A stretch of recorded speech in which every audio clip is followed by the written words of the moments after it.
Can I reminisce for a second about my childhood? What it used to mean to be a kid? You'd get ready for school. Of course, you'd be walking out to the bus stop, but before you left the house, you'd make sure to grab that Walkman and your favorite CD. For me, personally, that was Led Zeppelin 1 for most of elementary. The school bus would pull up, you'd hop on, put on your headphones, and enjoy every minute of bliss that CD gave you, cursing every bump in the road that made the CD skip. You'd hop off the bus, head into school, and if you were lucky, you'd have library that day. As odd as it sounds, the library room really was one of the most magical places in an elementary school. I'm not really sure if that's still the case. You'd of course still have computer class when I was a kid. It was more learning how to use the keyboard at that age, and then spending about half an hour messing around on KidPix. KidPix really did walk so Photoshop could run. At the end of the day, you'd hop back on that bus and head home. But if it was a Friday, you might stop at your Blockbuster. For me in my local area, it was a VHQ. I believe it stood for Video Headquarters. In my household, Friday meant movie night. So you'd look for a movie to enjoy that night, and maybe even a Nintendo 64 game to enjoy throughout the weekend. If I was really lucky, when I checked the mailbox on my way home, one of my favorite subscriptions might have come. PC Gamer, or Popular Science. It's stating the obvious given the time period, but we never really thought about phones back then. The only time you really thought about a phone is when the home phone rang and your friend from school had called you. It was 2001, the second tower had been hit. Obviously, that amalgamation of stories from my childhood was riddled with nostalgia, and it probably contributes to how brightly and positively I look back on that time period. But one thing is definitely true throughout all that, and that's a reality that was not dictated by a phone, by social media. I was born in 1995, so I grew up at a time of a lot of technological change.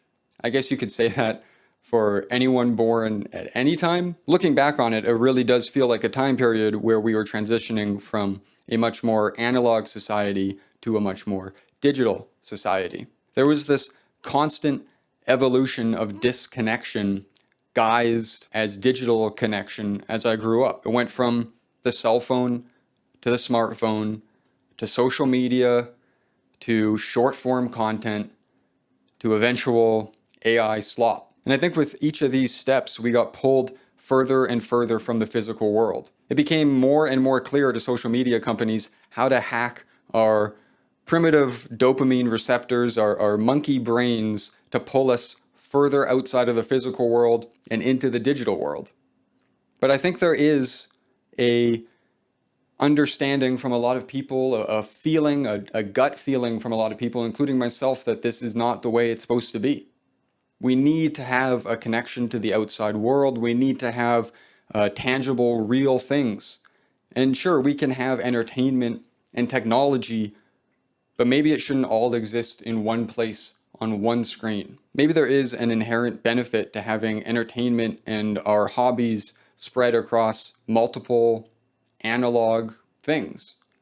And that's kind of what this whole video is about. It's what I'm so excited about for this, new trend of 2026, which is a return to analog. And I'm afraid to even really call it a trend, because what a trend might mean for this in the long term, but we'll get to that in a little bit.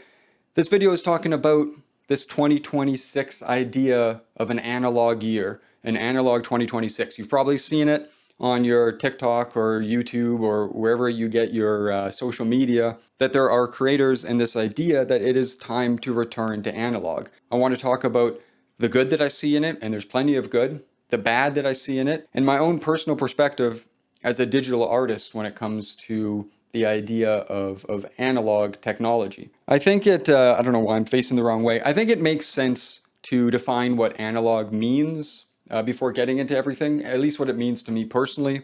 I think it is a return to entertainment and hobby and creation that is founded in the physical world. It means a slower pace of information processing, a slower pace of communication, and perhaps a slower pace of creation, all with the hope of being able to take a breath. It really feels like our entire society can be summed up with the feeling of shortness of breath. And I think this analog movement, it's a direct counter movement to the idea of instant gratification. All right, so with that definition out of the way, I think I can get into my own personal opinion. on what analog means, what a year of analog means. And let's start with the good. So what's good? There is, in my opinion, a lot of good that's going to come from this analog movement. I think first and foremost, what a lot of this movement is about is from a disconnection of the phone. This is kind of what I've talked about through this whole intro that I've laid out before me. But there is a feeling from a lot of people that it really is that damn phone. It's social media, it's short form content, it's instant gratification. It's all these things that are intermingled in having a smartphone, right? We were promised more and more in a smartphone, a thing that you can do everything on. But it became a device that is everything we do. I think so much of our disconnection, of our social tensions, anxiety, of our political division is founded in what we are getting through a phone. So just by spreading our attention through different things, through magazines, through pottery or painting, or taking pictures or collecting CDs or vinyls, there is just this ability to split up our attention away from a device that is too omnipresent in everything we do. And on that note, I briefly touched on it before, but analog really gives us a chance to breathe again.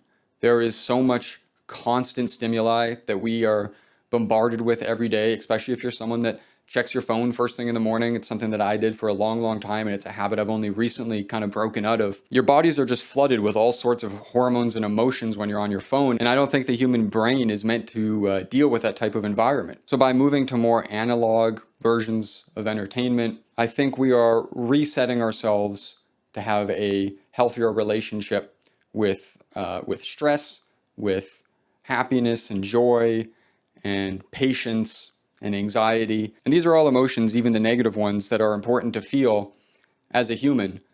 But I don't think you're supposed to feel them back to back to back. I'm droning on so much about the negative parts of the phone when I really should be talking about the positives of analog, but they're so intertwined in this movement and, you know, the whole idea of this movement that I think it's important to really press home. The last thing that I want to talk about when it comes to the analog movement is this direct counter strategy to our current state of capitalism. We are living in an era of enshittification where everything is smaller and more expensive and it breaks more often. It's a phrase that everyone has become so familiar with because it is built into every single thing we do now. You know, personally, I actually haven't purchased a single piece of new clothing in maybe 5 or 10 years other than my socks and underwear. Off the top of my head, I've only purchased one thing, and that is a pair of jeans.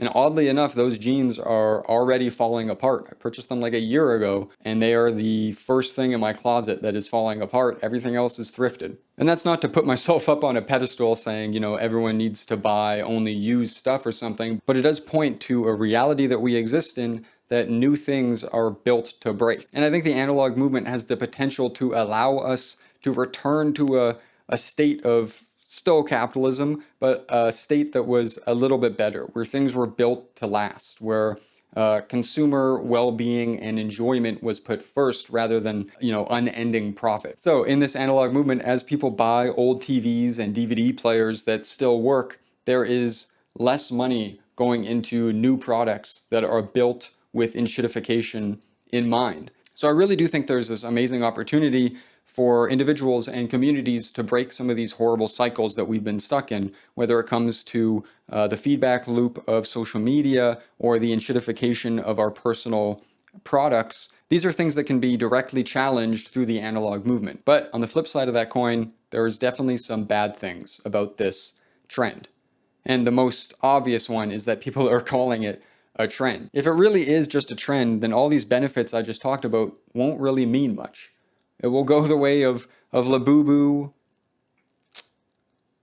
I think the fact that I can't even think of another trend is evidence enough that trends are bad. And if the analog movement is just a trend that's going to last a year, then all of this consumption of old and used items are going to just go to waste. And that really is my biggest fear with the analog movement, is that it is just a trend. It's analog 2026. This is the year where we go analog. And I think that's a dangerous way to frame it. So if you are interested in the analog movement, just as I am, and you are thinking of how you can start taking steps toward that, start by taking steps. Don't go full overboard and buy 100 DVDs and a DVD player and a TV and 1,000 magazines and filled bookshelves. Take it a step at a time. The other thing that makes me a little bit worried about the analog movement is bad actors. It is being seen as a trend by a lot of people, and like I said, I hope it doesn't just become that, but I think people are going to start reselling or going to vintage shops or clearing out inventory of older things with the hope that they can make money on it. So I think the only way you can really counteract that is kind of what I just talked about, and don't let it become a trend. If something seems ridiculously priced or has shot up in price recently, don't buy it. Wait. These people that view the analog movement as just a trend will grow out of it, things will crash, and things will return to a more reasonable price. Okay, so let's get to the final kind of section. My thoughts on the analog movement as a digital artist. I don't like labeling myself as a digital artist. I feel like it is a box to put my artistic aspirations into, but it is true.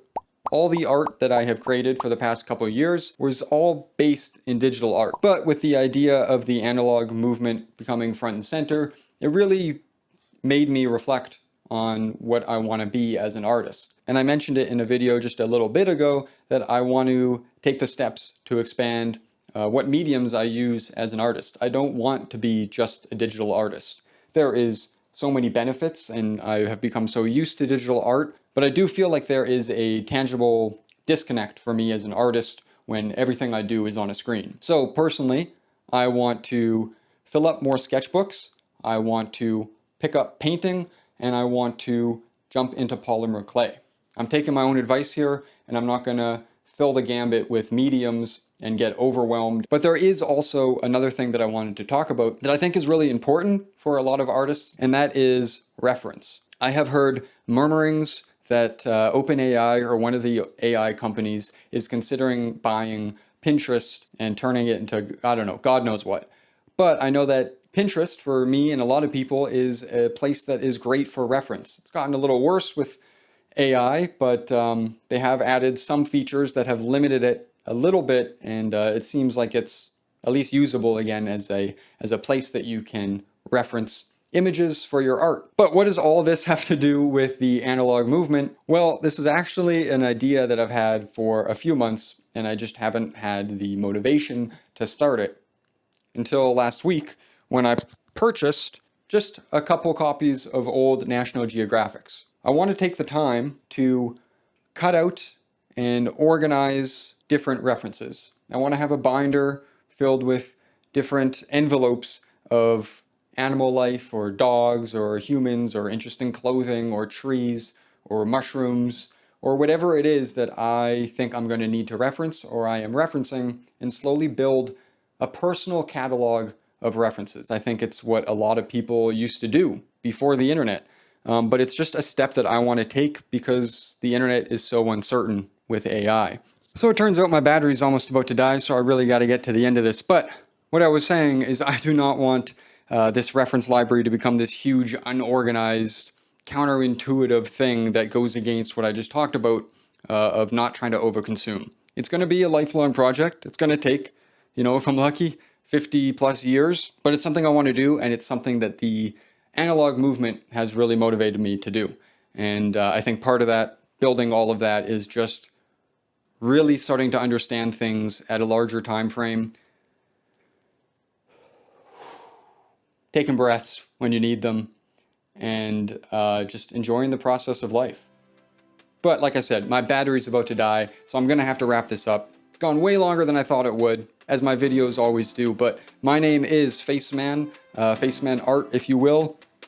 I'm an artist. I know it's weird to introduce yourself at the end, but I'm a super small YouTuber. I don't really have any sponsors or anything, so if you would like to support me, I sell prints and stuff and stickers on my website, or you can sign up for my Patreon and get a monthly print and sticker and little excerpt of lore from my world building project, or you can just like the video or just, follow me or whatever you want. I do appreciate every view and every comment. I go through them all, I read them all, and I just want to say thank you so much for tuning in.